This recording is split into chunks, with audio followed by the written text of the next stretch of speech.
Hi, I'm Gianna's dad. Hi, I'm Gianna's mom. The origin and impact of slash fiction. A woman sits on a plastic-covered couch in the 60s with her family, waiting for a brand new episode of Star Trek to premiere. This woman is enraptured by the relationship shown between Kirk and Spock.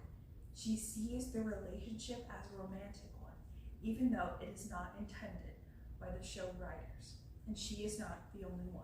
In the 60s, women had less freedom and independence than they do now. They were housewives. They took care of their husbands and their children. Now, women all over America saw the relationship between Kirk and Spock as romantic and began writing fictional pieces about their romantic relationship. This was called slash fiction. When a piece of written work displays a homosexual relationship between fictional characters, it not only has a large impact on the fan culture of today, but started due to Star Trek and the woman in the 60s. According to The Simple Feeling and Beyond, Kirk and Spock were some of the only intimately close male characters not to get paired off with paper-thin female love interests out of panic. Now, a more modern example of this practice can be shown in the sequels to the Star Wars franchise. Poe and Finn, two male characters, were often put in a romantic relationship by fans because they saw it as logical to the plot.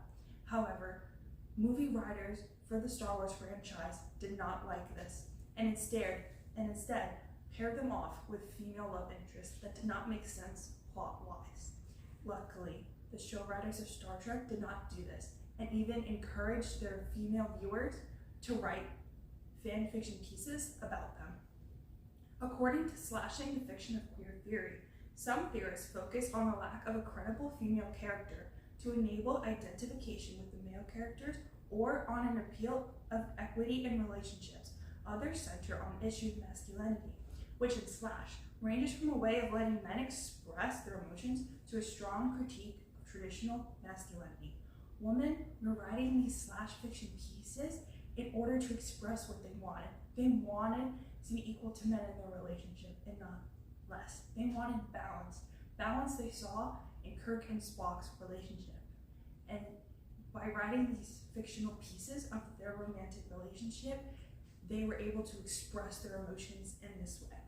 Also from the same source, Slash is a reaction against the normative construction of male sexuality on screen and against predetermined stereotypes of gender and sexuality.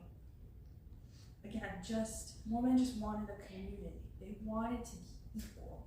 And by writing slash fiction and connecting with other women of their age and who agree with them, they were able to build a community and really express themselves individually.